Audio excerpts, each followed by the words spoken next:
Okay.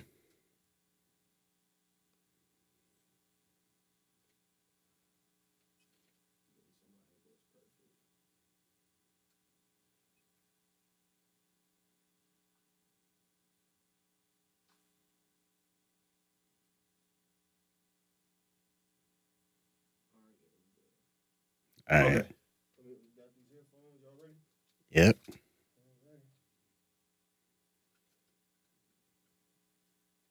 All right. And 3, 2, 1. Hey, what's good, everybody? It's your boy, Ed Blair. I'm your host, Ed Blair, and this is the Ed Blair Podcast. Hopefully, everybody had a good weekend.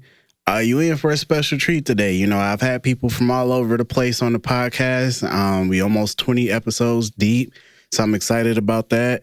But this guest right here, man, super talented rapper. Very good with his storytelling, very conscious. I had the privilege to check out his entire discography today. And his visuals on YouTube. You know, I went subscribe, followed him on Spotify, the whole shebang. But yeah, I'm gonna take you from Michigan all the way to the M.I. crooked letter I, crooked letter I, humpback I. Brookhaven to be exact. What up, Kris Jamez? What's up, man? Hey, it's a pleasure. Thank you for having me. Hey, I'm humbled that you even decided to do it, man. I appreciate it for sure, man. So I just want to get right into it, man. So you was born and raised in Mississippi?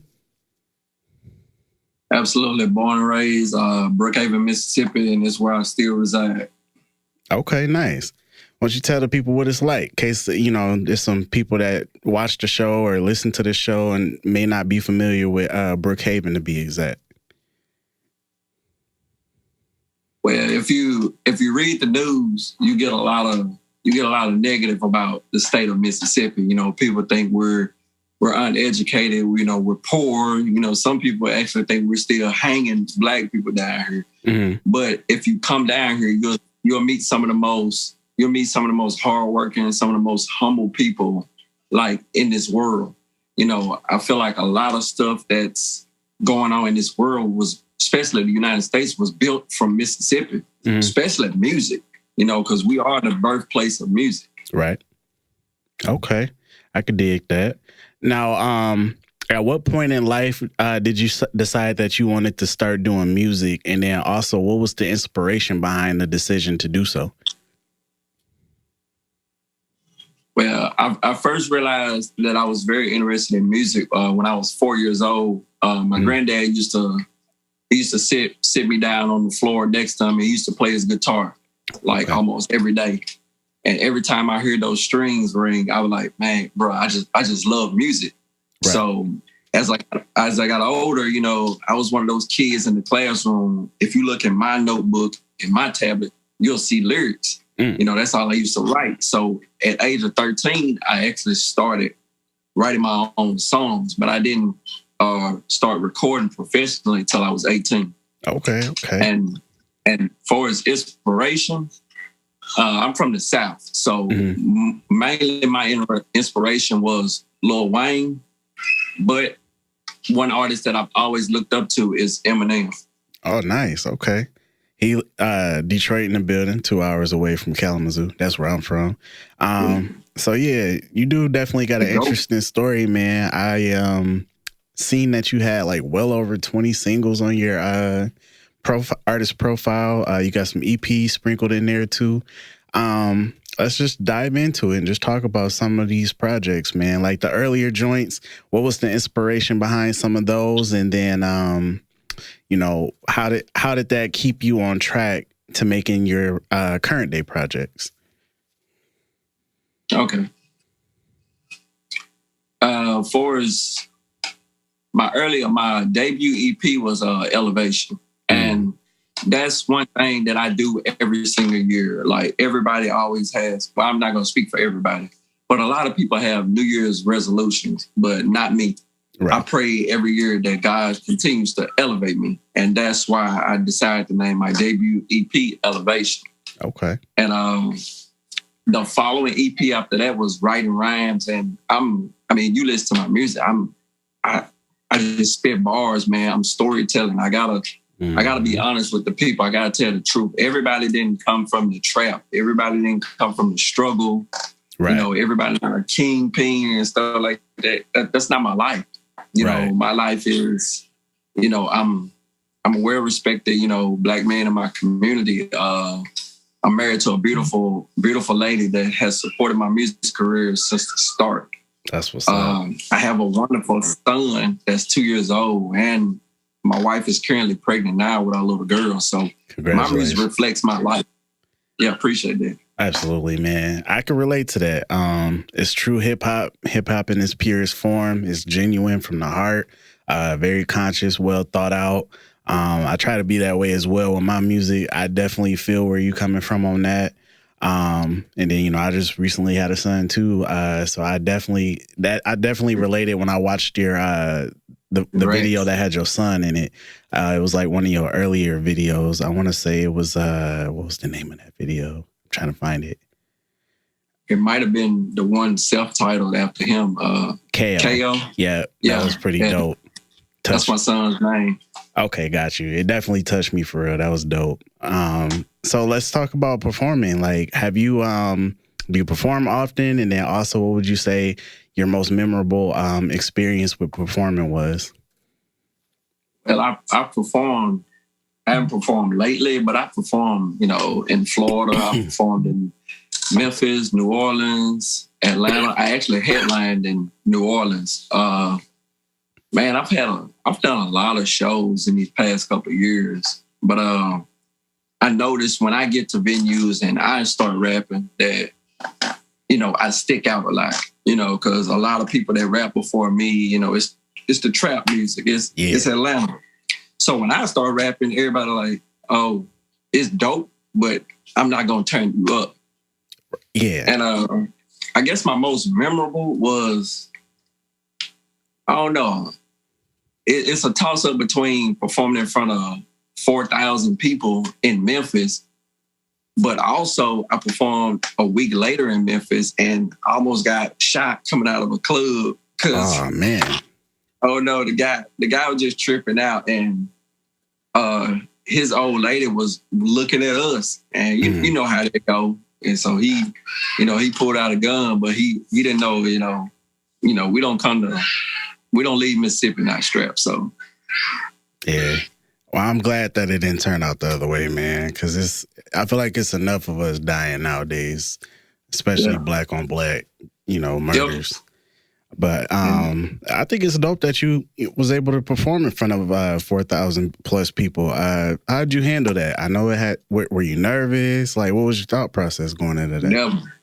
I don't care if it's one. I don't care if it's a million, man. I live up on that stage, man. Okay. I get up there and I just go to work. It's like clocking in to me. It's like, you know, you paying me to do this. I'm gonna get up here and I'm gonna perform. That's regardless. That's what's up, man. That's a good attitude to have for sure. Now, have you ever tapped in with any festivals like summer jams or anything like that in your hometown or your home state? My state not big on stuff like that, and that's one of the downfalls from being from Mississippi. We don't have a lot of venues. We don't have a lot of big festivals and stuff like that. So artists from Mississippi, we have to travel to Memphis or Atlanta or New Orleans just to make a name for ourselves. Got you. Understandable. So do you have like a specific venue or venues that you would love to headline shows at if you haven't already? Or if you have, like, do you have anything that you enjoyed the most, like as far as a venue that you've performed at? The work I put in, I'm done with open mics. You know, I'm not doing open mics anymore. And the stage I'm at as a man, I would love to be, you know, like real, like laid back venues, like theaters and stuff like that. I love to perform in front of 10,000 people who actually want to see me rather than 40,000 who just there. Absolutely. I feel like those intimate shows like that are more appreciated because it's kind of like having one-on-one time with the fans and you can talk, share stories, and it's just a different vibe. Yeah. It's kind of like being at an open mic, but it's like an intimate show that you're the headliner of. So I definitely dig that. So let's, tap into a different lane. If you could work with any artist, whether it be mainstream or independent, who would it be and why? If I could work with any artist, the artist I really want to work with, he's retired now, but if I could work with anybody, it would be Logic. Okay, I dig that. I loved his last album.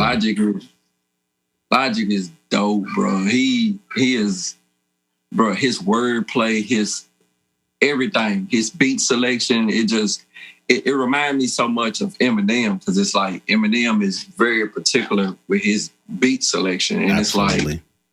It's like, you can't, Eminem can just take any beat and just turn it into something. You be like, man, how did you even do that? Absolutely. And Logic is a beast on the producer tip as well.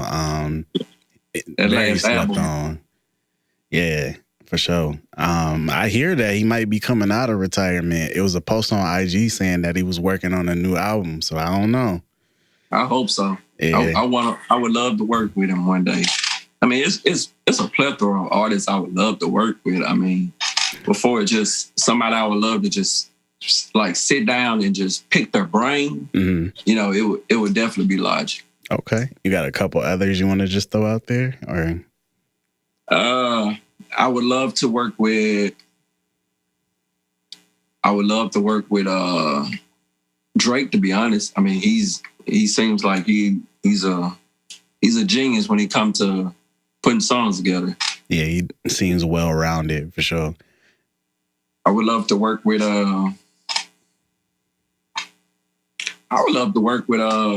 Beyonce, to be honest. Okay, that could be dope. Me personally, I would love to be in the studio with somebody who's gonna like make me up my game, like make me max out my full potential. Yeah. Like if I'm sitting in the studio with somebody who just gonna hype me up, then I'm not learning, I'm not getting better. I want to be in there with somebody who's really gonna make me work. Like somebody asked me one time, they're like, what would you do if Eminem said, drop a verse on one of his songs? I'm like, man, I'm finna go in that booth and go to work. Like, this Absolutely. Is Eminem. This is the GOAT, man. Bro, I don't care what nobody else says. Eminem is the GOAT. Yeah, you can't take it away. I mean, even though a lot of people like to be like, he not evolving with the new sound and da-da-da-da, he still got the same flow, like, but it works for him. That's his lane. He just I mean, the rapper still got the same flow. Right. But he been stepping it up on this new stuff I've been hearing on Shade 45. I don't know if he got a new album on the way or something, but they've been sprinkling like random singles from him out there. And he just been going nuts. So this might be the project where they get to hear him rapping with these new different flows and cadences. But yeah.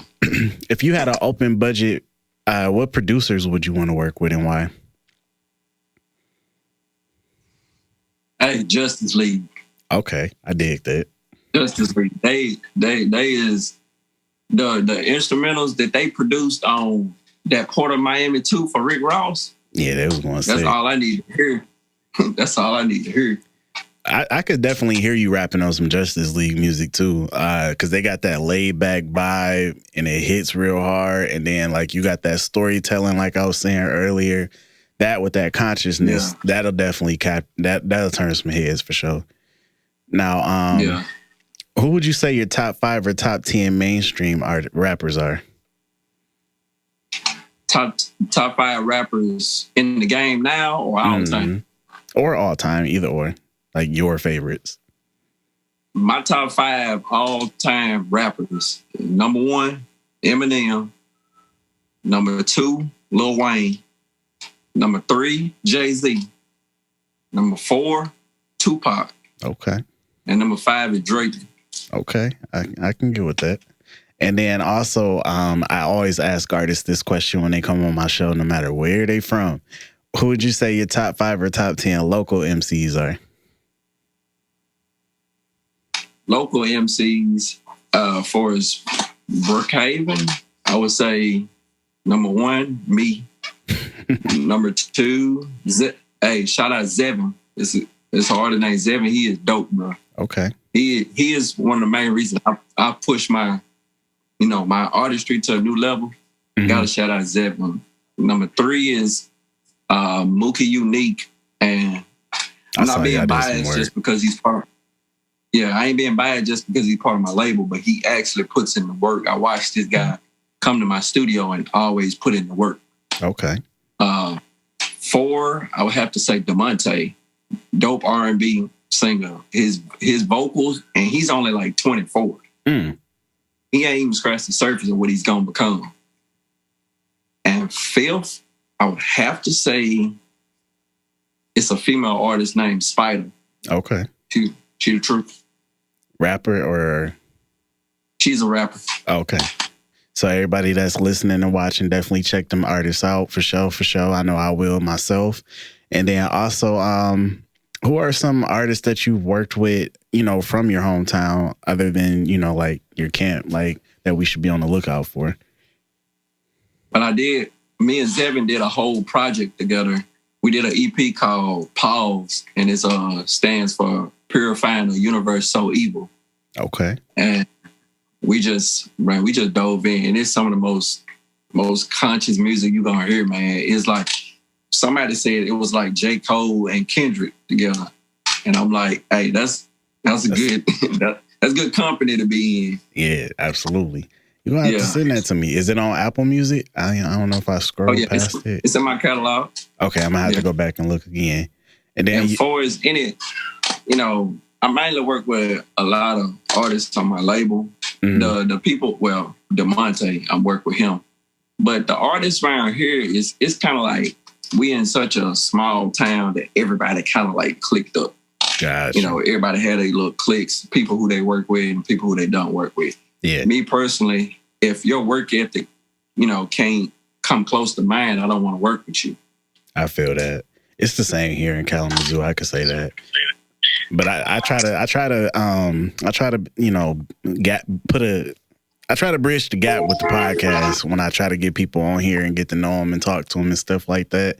Because a lot of people never even had conversations with each other, and they just be going off of like what they heard from somebody, and then they like, I don't like him because of what this person said. And I'm like, bro, just talk to people and get to know people. You never know what you might come up with. It's just simple as that. But have you tapped in with any artists outside of Mississippi? And then also, are you, looking forward to working with anybody outside of Mississippi? I actually did a song called Nigger Is Just a Word with a group called C Heights out of Montgomery, Alabama. They Nice. dope. Okay. They dope artists. I've done work with an artist named Speedy Lit out of New Orleans. And I did a song. I was actually working on a song with a guy named King from South Carolina. So these are guys that I met in different shows and, I network with, and we still talk to this day. That's what's up, man. And that's important too when you do shows. Like, because, a lot of people will go, they'll perform, they'll be in and out. They don't even talk to nobody, pass out a CD or a card, nothing. So it's important to network because you never know, like, the relationships you might build and, it might be new friendships that you build. So that's definitely important. I did want to ask you, though, like the bigger shows that you did that had like the crowds of like 4,000 plus people, like, were you like asked to be on the lineup or did you have like a booking agent? Well, at the time, I had a manager, and he was booking shows for me, but another lesson learned, shiesty managers, pocketing money, and I don't ever see it. So we know how it goes. We learn and we keep pushing. Yeah, I just want to ask because, you get a lot of unsigned artists that don't know the ins and outs of like booking shows or what booking agents do or what they're for, or even how to put a show together. So I was just, wanted to ask that just so they could see, what your journey was with that. But we described your style of music for the viewers and listeners, but I just want to see what would you say defines you as an artist? Like, what makes you you?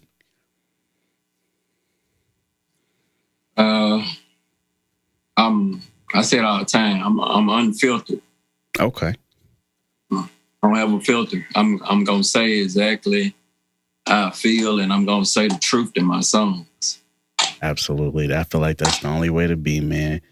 Now, how do you feel about people putting categories in rap and hip hop? Like, you know, they got like subgenres like trap music, backpack music, hip hop music, boom bap. Like, do it bother you or like it do me or nah? I mean, it kind of bothers me some, but I mean, at the end of the day, it's all stemming from the same genre. I mean, one thing I've learned is hip hop and rap is different. I mean, rap is kind of trying to, you know, sell you a fantasy, and right. Hip hop is mainly from the roots. It's from a place of truth. So that's the main difference, you know, because a lot of people making trap music are not trapping. Like they just they're just making music just to make money. So right. It is what it is. I feel that, man. Well, I'll say you definitely got a unique swag on the tracks that you have made from the beginning up until now. I definitely seen the growth and the versatility as I went back, you know, from start to finish. Would you ever do like music in different genres? Like, would you ever want to do like a pop record or hop on the track as a feature in other genres of music? Absolutely. I mean, I'm working on actually some rock songs right now. Oh, dope. I have one. I mean, it isn't necessarily rock, but if you go back to my catalog, it's a song called. I have two songs. One called "My Motivation" and one called "My Inspiration." Okay. And one was dedicated to my son, and one was to my wife, and they have that rock feel if you just sit there and listen to them. But man, I love music. I feel that, man. You don't want to be put in a box at all. You want to be able to do everything. I'm an artist. So if you were offered the opportunity to ghostwrite and get bags behind the scenes, would you be down for that? Or is it a must for you to be on like the front line and get recognized as an artist? Oh man, a Grammy is a Grammy. So if I get the opportunity to ghostwrite, I'm going to take that opportunity. Absolutely. I dig it. So what would you say you're looking to fulfill as an artist? Like what are you looking to gain once it's all said and done out of this music? Well, when I was younger, I didn't know as much about the music business that I know now. So if you ask the younger me wanted the awards and all the glam and all the fame. Mm-hmm. The current me, I want a genuine fan base, and I want to get to a point where I just left my stamp in the music industry. You know, regardless if there's people ever putting me in a top 5, and some people might put me there. You know, right. I just want to leave my stamp. I could dig that. So transitioning, man, because you are a businessman as well outside of the artistry. I see you got a clothing line. How can the people view the merch, and then also how can they cop some of your merch? And I'm working on getting an online store. When I say I just started, you know, like a week ago.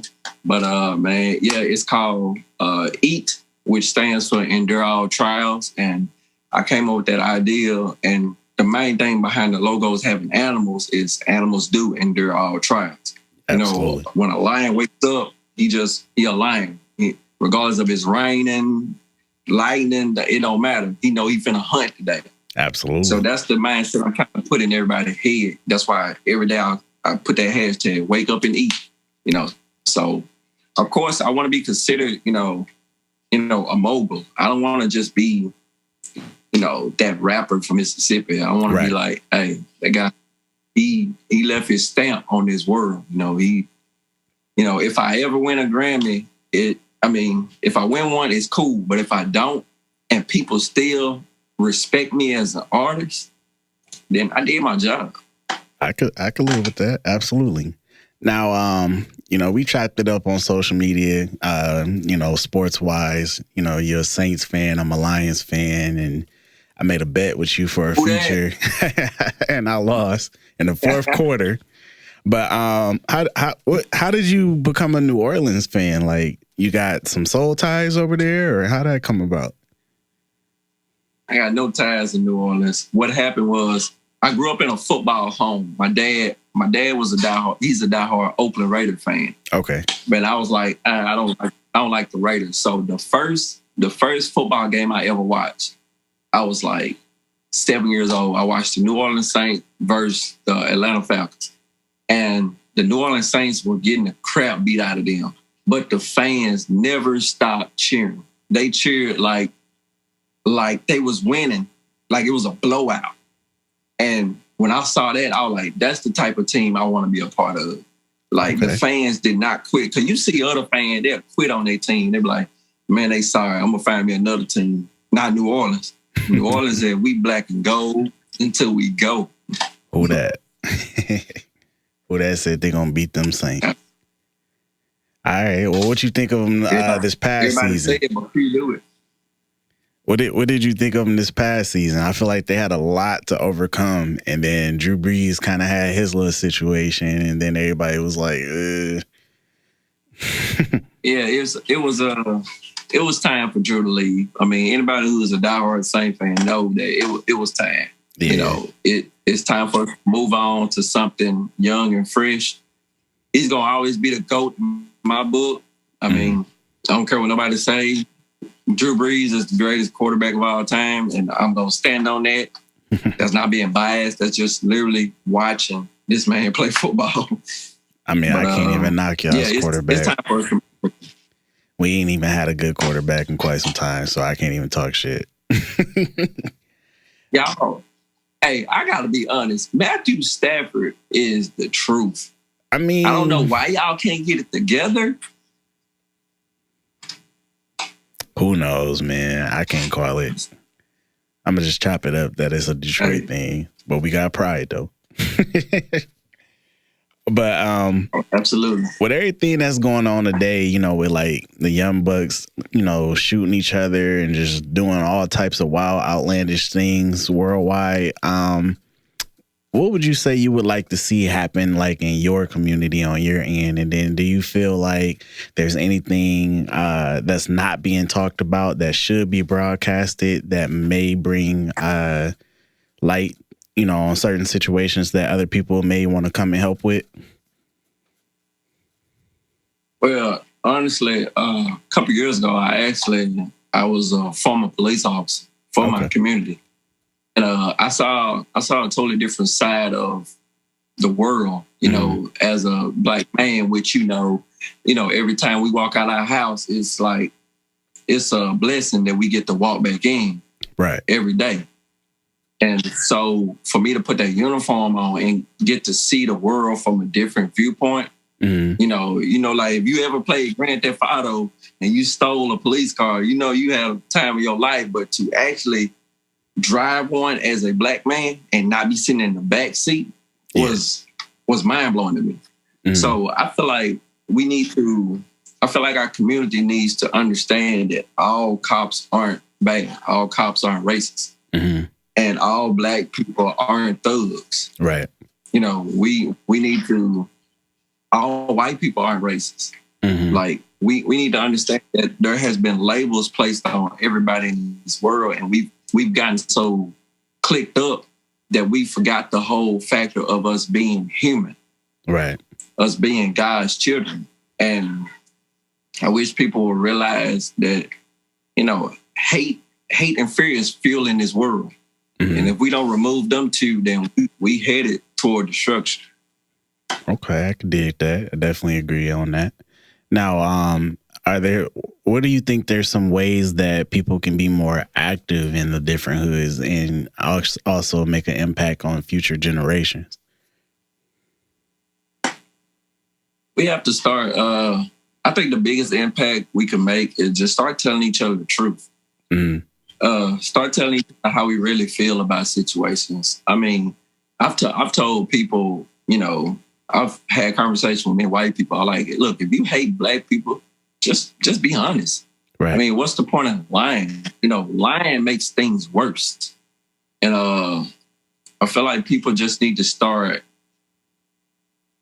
creating a energy that everybody, I'm big on energy. I'm big on the energy. The energy you put out will come back to you, regardless of it's good or bad. So I feel like people need to start exerting more good energy. Definitely. I definitely understand that and can relate to that wholeheartedly. And I just wanted to ask those questions because, you know, you on a different side of the world. And people may not be familiar with what y'all going through over there. So I just wanted to shed light on it, use my platform for that, and let people hear what's going on in Mississippi over there. It is another thing I wanted to ask you about since we kind of, you know, on the topic. There was a lot of speculations and different things going on about Mississippi prisons and their conditions and stuff like that. Are you familiar with what was going on with those prisons that had the horrible conditions and like prisoners were dying and stuff like that over illnesses and suicide and violence and all that?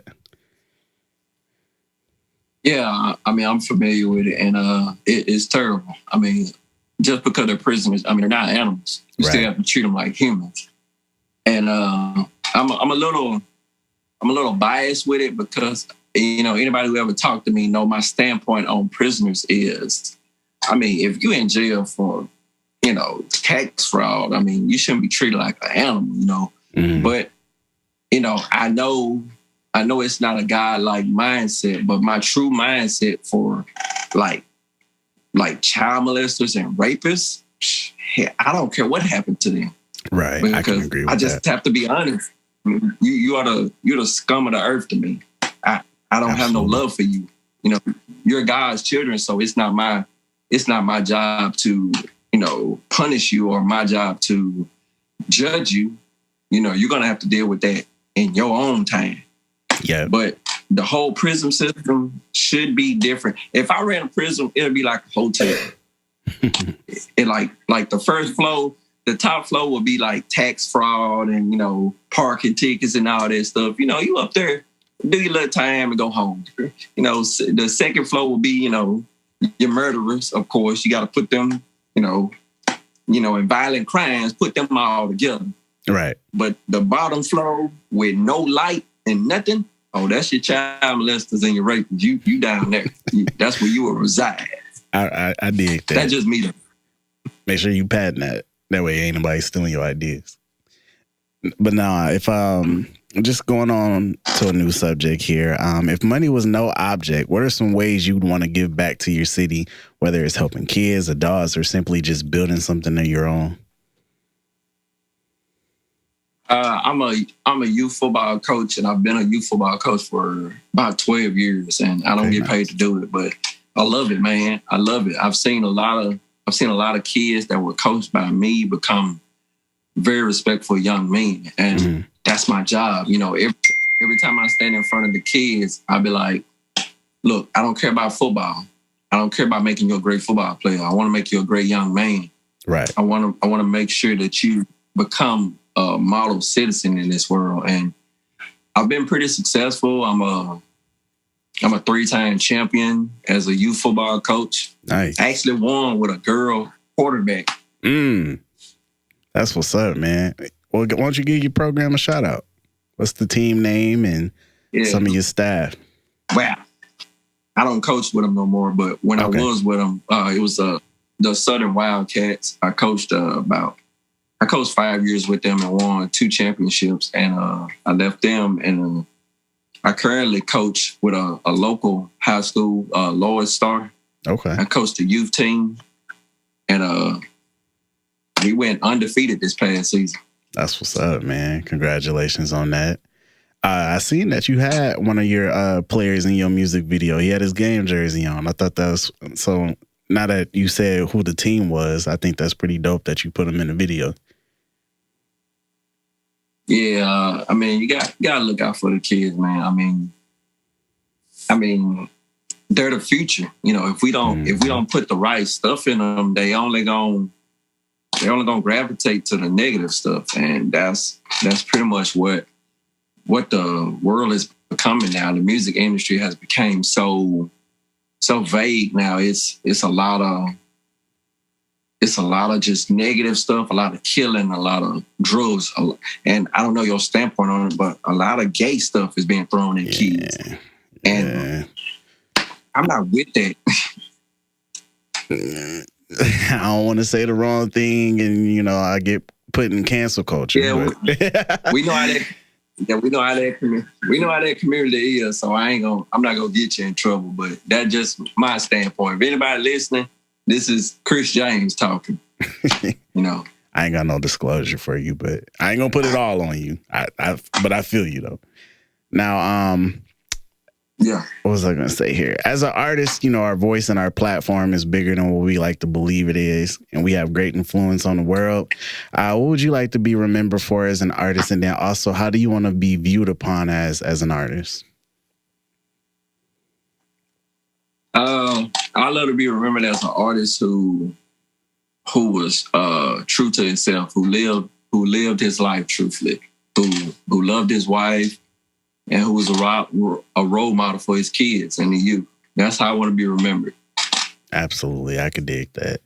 And let's talk about that, actually, because I see that, you know, you're very big on including your wife in everything you do. And then, you know, you do go hard for your kids as well. Well, the one that's here and then the one on the way. You know, let's talk about it. How do you balance your artistry with being a husband and being a father? And because, you know, it's a lot of responsibility that comes with all three things. Yeah, it's tough at some time, but one thing I've learned as an artist, I've put my life in perspective. My son is 2, so everything to him now is a learning experience. Everything to him is an event. So it's something as simple as going outside and throwing the ball. If my son wants to do that, I'm going to do it. You know, regardless if I have this song to record or I have this show to do. If there's something for my son I have to do, I'm going to be with my son, because when the music is far gone, my son's still going to be here. Right. So I have to show him, and then when my daughter get here, I have to show them that they're my priority. You know, and my wife, that's my priority. That's my queen. So they come before the music now. It was years ago, it was flip-flop. It was the music, and then it was my lady. Now it's my family and then my music. You know, my music will always be here. It's my passion. Right. You know, I can do it without thinking about it. I can do it in my sleep. Mm-hmm. But I can't forever. My son won't forever be 2. Right. So I have to embrace that moment. I definitely dig that for real. And it helps that, you know, to have somebody that's supportive too. Because there's a lot of people that don't have supportive spouses, and it just makes living your dreams or chasing whatever you want to do very difficult. So I think it's dope that, you know, y'all got that going on for y'all, and, you know, she's all for you succeeding as an artist too. I think that's pretty dope. And two, hashtag Black Love too, man. Like, I dig that. Now, appreciate it, man. It's a blessing. Absolutely, man. And I'll shout out mine too, you know what I'm saying? She's an entrepreneur. Queen by Sierra Chanel is her clothing line. I got a t-shirt on right now, but it just hit different, man. And a lot of people don't understand. I don't know, man. It's just a whole nother level, and like having somebody that really speak life into you and want you to be great, and just, I don't know, man. It's a new feeling. I ain't gonna cap. I'm happy, you know what I'm saying? That's why I'm able to talk about it clearly and just throw it out there. Hopefully, you know, we walk down the aisle and I can have a story similar to yours, you know what I'm saying? Hopefully we get there. But just moving forward though. Hey, speak up. Yeah, man. It's about that manifestation for real. But what would you say some of the hardships you experienced as an artist has been?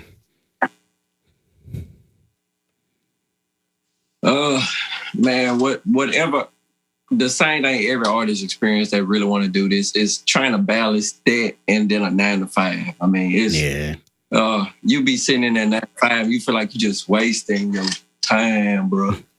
Yeah, it's aggravating, but you just gotta push through. Absolutely, man. Well, I definitely think you got what it takes to get out of that 9 to 5 and do what you love full time. And I think once you start that clothing line and you get that store rocking, I think that your supporters will gravitate towards that too. So I'm going to speak that into existence for you. You got some business goals that you want to talk about? Like, what's your goals as far as your business and what you're looking forward to in that field? Yeah, what I'm balancing now is, of course, I have my own independent label. So my goals is to, take my artist to a new level. I got the clothing line, and me and my wife, we do a radio show Monday through Friday. So to take that to a new level, I mean, it's fun, man. I didn't think it would be as fun as it is. It's not easy, right? Getting on that airways every morning and having something to talk about. Yeah, but for his business goal, man, elevation, man. Okay. God know everything that I want to do, and God know everything that I'm gonna do. So I just pray that He bless me with the ability and the mindset to be successful in it. Amen to that. I dig that. Now, I did want to talk about the radio show. I was trying to save it for towards the end, but you brought it up, so we might as well tap in with that. How did you end up landing a radio show? Did you like go to school and get the communications degree, or you just no degree? Oh man. Me and my wife. My wife is an entrepreneur as well, and we was doing our own social media shows. I had a show called Let's Rap with Kris Jamez. Okay. And she had a show called Don't Be a Wimpy Christian. And we was doing these shows faithfully every Friday. We was dropping them. And then our now boss at the radio station was watching us. Okay. And she came to us and she was like, y'all should be on the radio. So we came up with the idea. Our show is called Sip in the Morning. And it's basically to highlight the positive of Mississippi. That's why we call it Sip in the Morning. Nice. Okay. I feel like that's important for the state as a whole, because just like everywhere else, you hear more about the bad things than you do the positive things, and then like it's easy for people to fall into that and spread a whole bunch of negativity. So I think it's important, shed some light on the state, the people, give people's roses while they can still smell them, stuff like that. How long have y'all been on air? Man, since last October. Okay. It ain't been long at all. We've had over 30 guests, man, and people, every time people leave, they're like, man, y'all must have been doing this for years. And we're like, man, no, a couple of months. Like, we're gifted. Yeah. I mean, it ain't the brag or boast or anything, but you know what God blessed you with, and it don't hurt to just let people know. Absolutely. So what's some advice you would have for a young artist and a young entrepreneur that's out there and they want to tap into music or start like a clothing line or, get on air and have a radio show, different things like that? Man, my advice is, well, for the music side, for both of them, build your team with people you can trust. Mm-hmm. And like Denzel Washington said, man, fail forward, because you're gonna fail. You're gonna make mistakes. You're gonna have to get out the mud, as they say. Just fail forward, man. And every time you make a mistake or you fall, you get back up and you learn from that fall, and you push a little bit harder the next time. Okay. I think that's solid advice. Hopefully, the young bucks that's listening take heed to that and follow that. And since you're doing a lot, you wear a lot of hats, would you ever consider tapping into acting at all, or writing any type of skits or comedy, anything like that? Absolutely, man. I wanted to act as long as I wanted to do music. And I actually started writing a script. I just didn't, I didn't finish it. It wasn't the right time. But I actually have a current script that I'm writing now. But when it's time for me to just dive into it, yeah, I'm all in it. But man, I love to act. I've always wanted to be on the movie screen. Now, what type of movies you want to act in? Horror.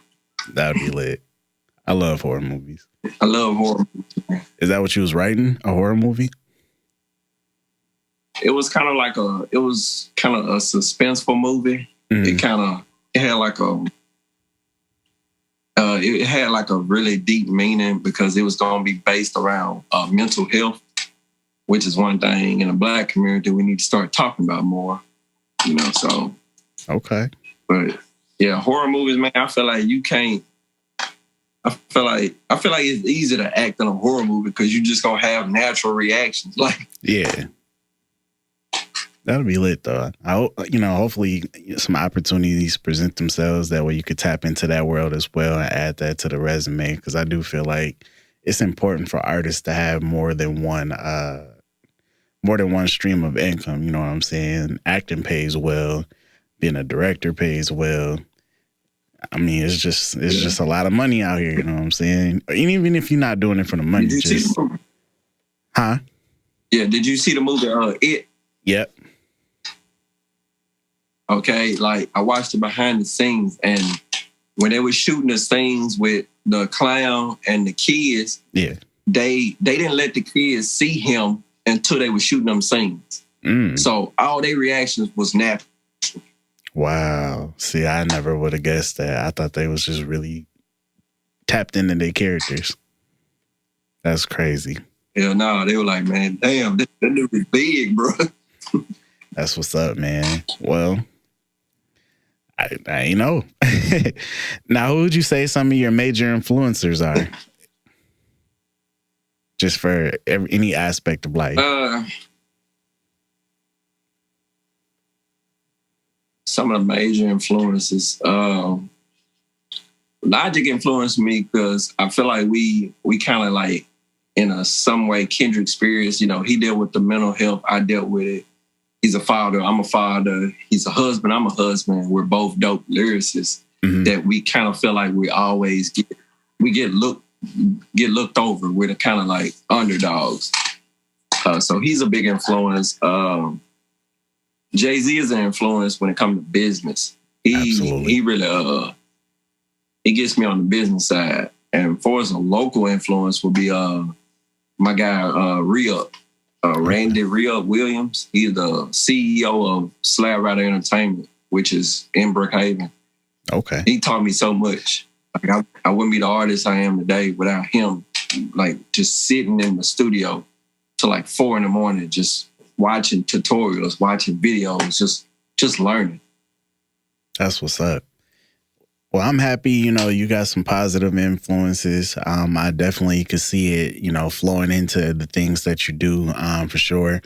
So being from Mississippi, we talked about it a little bit early on, how like the music scene was clicked up and it was a little bit difficult to move around. Would you say after David Banner and Big Crit made it out of Mississippi, it made a difference?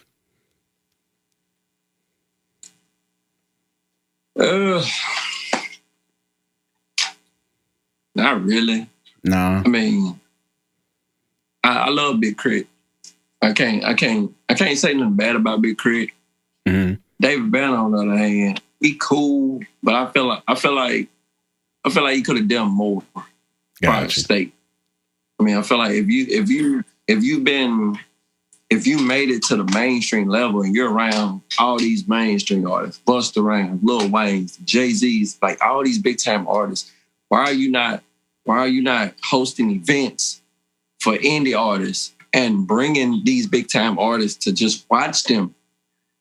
Like, that's what I plan to do. And, if God bless me to get to that major level, I'm coming back to Mississippi and I'm setting up events for indie artists to perform in front of major artists. That would be lit. Like, that's what you're supposed to do. Like, I felt like David Banner, he got out and it was it. Gotcha. That's understandable. Well, hopefully, that happens for you. I definitely believe you would give back in a major way. I definitely feel like artists could learn a lot from you as well, especially if they got the same humble attitude and they willing to put that hard work in. Also, you live in a notorious state for HBCUs. Like, was you excited when Deion Sanders came to Jackson and took over the football program? I was on the slip because of what he's going to do for the state. What's he going to do for HBCU? But not that excited. I went to Alcorn, and my wife went to Jackson State. So I don't care about Jackson State. Gotcha. Just down with them. So she probably was excited though. She was she was happy, but ain't about. I mean, he seemed to be turning a lot of stuff around. I mean, the support seems to be way more than what it used to be for the program, and they've been getting a lot of national attention. But, it's a HBCU at the end of the day. So, like Wale said, I'm rooting for everybody black at the end of the day. Yeah, it's beautiful, man. He's going to bring the recognition that HBCU schools that they need. They need that recognition. A lot of D1 transfers came. A lot of D1 transfers happened, and that was mind blowing to me. So let's see. We talked about a lot of different things. Is there anything you want to promote? And then also, where can the people find you on social media? Social media, Instagram and Facebook, and my handle is I am Kris Jamez, and that's Kris with a K, and at the end of James, a Z. For as anything I want to, Twitter will be the real Kris Jamez, RealKrisJamez. For as anything I want to promote, I'm working on current projects now. I have 5 albums out. Just go stream them. I mean, the main source, I feel like it was a really dope project. I got a lot of love for the main source. It was produced by a local producer from Hazlehurst, Big Homie Fresh. Hey, if you want some beats, hit my guy up. His name Big Homie Fresh. He's the truth. And he on all social media? Yep. Okay, I'll definitely look him up and type in with his beats. Well, it's definitely been an honor and a privilege having you on the show, man, and you're more than welcome to come back anytime. I definitely look forward to seeing your growth in the next few years. I definitely see longevity for you and all your endeavors. Before we get out of here, is there anything you want the people to know or anything you want to just throw out there or anybody you want to give a shout out to? Oh, man, just tell the people out there, stay focused, keep your head up, man. If you truly believe that it's for you, then it's just what I said, it's for you. So don't let nobody take your dreams, man. Don't let nobody take that childhood from us. We all wanted to, one day we wanted to be astronauts, we wanted to be all this great stuff, and we let the world take it from us. They took our innocence. We got to get it back. And I feel like artists, we have a strong impact on this world, and because we see the world from a different point of view. So I feel like people just continue to be what you really want to be. And man, I'm just thankful. I thank you for having me on. Oh yeah. Like I said, I shoot you my email. You got a song you want me on? I told you that feature is free. I ain't charging you nothing. It's all love, man. And I love what you're doing, bro. Thank you, man. You doing your thing. You got your plaque on Spotify, didn't you? Not yet. We still working on that. You get a plaque?